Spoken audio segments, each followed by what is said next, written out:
Dobar dan, dragi moji, drage moje. Evo, Neca, ja ovde malo glockamo, zato što smo 4 sata u programu, ne može da se ne jede. Ja sam se jutros probudila u 4, čega se ne cikere, ovo sam i samo za čekanje. Ne, ali izgledaš ozbiljnije, molim te, ono. Ozbiljnije, Čisto, pa da. pametnije. Znači, ja sam se probudila u 4, ne mogu tako rano da jedem i onda moramo nešto da glockamo. Mi to zovemo naš mali doručak. Evo da vam pokažem, to su čajni kolutići. Ja ponesem od kuće čaj, evo, ovoga puta je zeleni. Stavila sam malčice, samo meda, onda mogu i bez šećera da ga pijem to.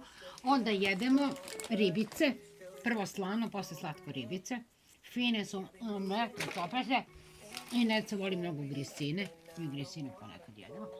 O, eto, tako, ostaje ja bez klope, nema veze. Tako da, nešto da se stavi u kljun, što bi rekla moja pokojna baba, malo dok ne dođe doručak, to će biti tamo tek oko 11 sati, onda ću lepo da... Danas, šta ću danas? Jajna oko, recimo.